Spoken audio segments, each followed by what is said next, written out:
Good afternoon, everyone. My name is Benjamin, and today we're going to be starting a series about party systems and realignments in U.S. history. And there's going to be no slideshow today. I just wanted to show you the map of which elections were won by which. The lighter the color, the closer it was to toss-up. There's only one state that was purely toss-up, and that was New York. Most leaned one party or another during the party system, and that is highlighted with, of course, New England.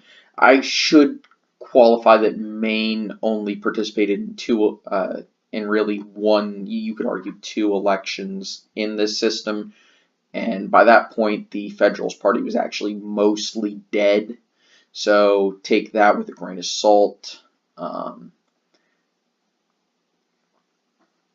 And you're going to see why the map looks so in favor of the Democratic Republicans, even though the Federalists did elect a president and were competitive in a few elections after 1800. So before I begin, I want to state the goal of the series, which is to provide a tool for education, as well as to provide a better understanding of how politics has evolved in the U.S. and what issues have been important and have fallen out of favor in the United States, as well as give an idea as to where the parties have come from and where they have gone, as well as potentially heal some of the fractures of today's divisive political environment.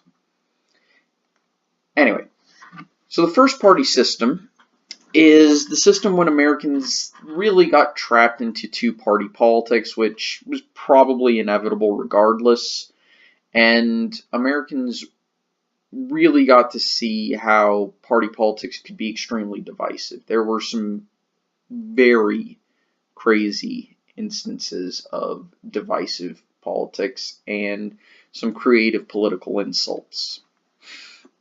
So, who were the players and how did these parties form? First, we're going to start with the Federalists. They formed first. This party was business-minded, they were nationalists, and they favored stronger ties with Britain. And when I say nationalist, I don't mean that they were patriotic, as most everyone were strong proponents of maintaining the independence of the new nation, and at the very least were more focused on the national government rather than state and local governments. They favored a stronger executive branch and a standing military rather than relying on local militias. They began as a faction under the banner of Hamiltonians, those who favored the economic and financial reforms of Alexander Hamilton, a national bank, the U.S. paying state debts from the Revolution, and higher tariffs. Sometimes, opponents of this group would consider them monarchs, aristocrats, or even threats to individual liberty, especially considering how many had supported the ratification of the Constitution without a Bill of Rights. Their primary opponents were the Democratic Republicans. At the time, they called themselves Republicans. This party was the party of the rural, the agrarians, the farmers. They favored stronger ties with France, even during the French Revolution and the Reign of Terror. They desired a focus on the legislative branch and more control from the states, aka they wanted states' rights. They also hated higher tariffs, they despised the idea of a national bank, and they really coalesced around Jefferson and Madison. They were Jeffersonians. Some Federalist newspapers accused this party of being the residence of Jacobins, anarchists, and a lawless mob of rabble. Now, the Jacobins, for those who don't know, were the radical faction in the French Revolution who used the guillotine as a way of pushing their agenda in France. Now, generally speaking, the Federalists were more concentrated in the New England states, aka up here. And the Democratic Republicans were Western and Southern. And when I say western, I mean west of the Appalachian Mountains. So about this line here.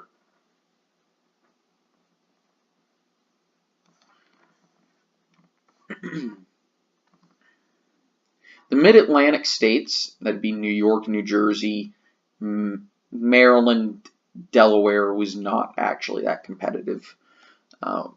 They were the battlegrounds, politically speaking, where about equal amounts of each party and a lot of independent voters resided.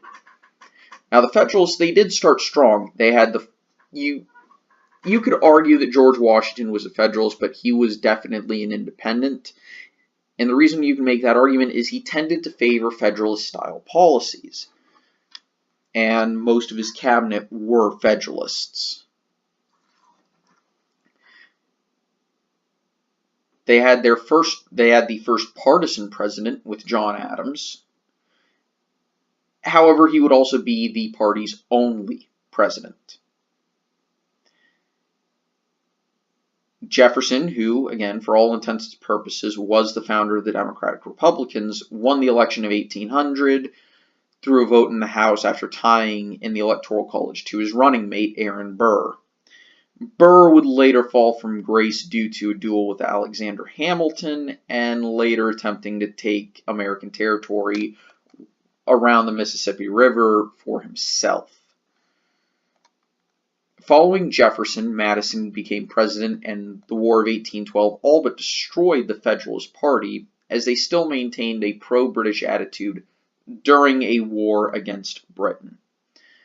And other than a few strongholds in New England, the party failed to do anything other than eventually fold and become absorbed by the Democratic Republicans during what is called the Era of Good Feeling. And I've done a video on the Era of Good Feelings before, which is a brief overview of that time period ranging from about 1816 to 1822 or thereabouts. During the Jefferson years, the balance of power in Congress and the Senate shifted dramatically towards the Democratic Republicans, and it never shifted back. A few governments and state legislatures remained Federalists, however, most eventually switched their party identification. And by the end of this first party system in 1824, 4 Democratic Republicans ran for president to succeed James Monroe. How did that happen? Well, during periods where one party is dominant or has existed for a while, its coalition will start to fracture. In addition, new issues will come to the forefront and old issues will slip into the background, and this will alter allegiances and deepen fissures in party structure. By 1824, with the Federalists mostly incorporated into the party, it wasn't as solidified as one would expect.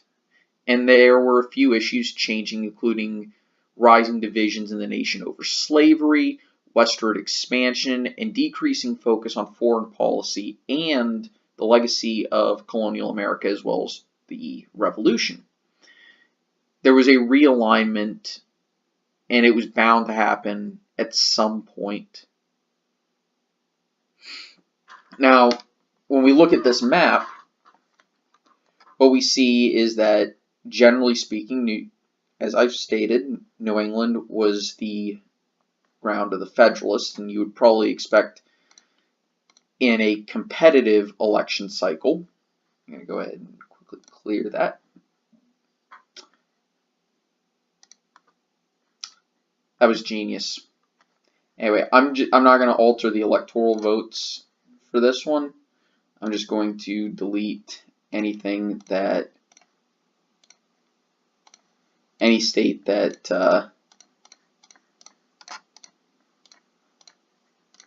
wasn't involved in a presidential election during this time. So during a competitive presidential,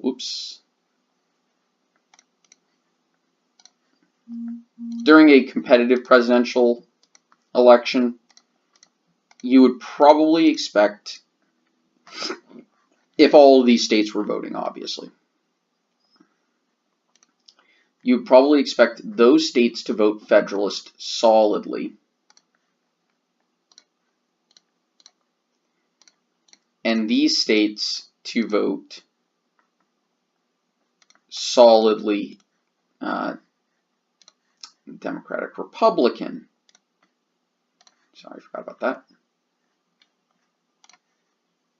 Now, of course, with today's electoral votes, obviously that would put it already in the hands of the Democratic Republicans.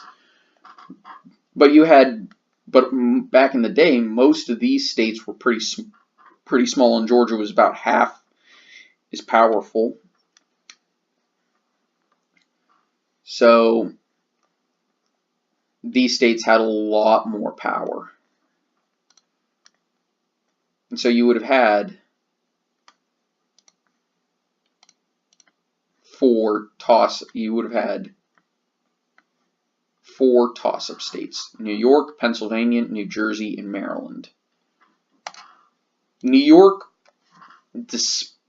probably had a slight pro-federalist lean.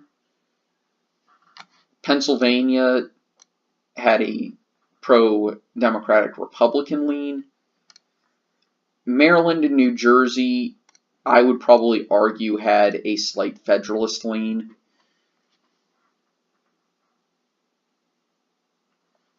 So that would probably have been what you would expect out of a competitive election. I would probably still say that the Democratic Republicans would have won that election. But I could also see Pennsylvania being somewhat more competitive, and that would have flipped the election. Of course, not with these electoral votes.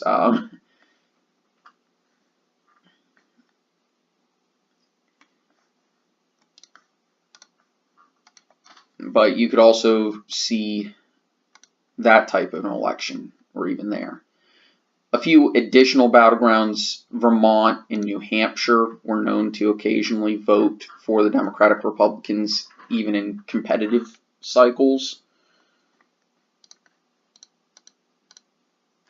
So it probably would have looked something like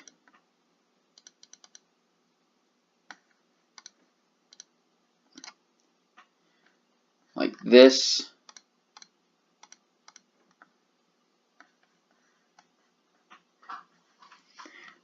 But as you can see, the nation was pretty divided. Anyway, thank you all for watching. I hope you guys enjoyed. I'll see you next time. Take it easy. Bye.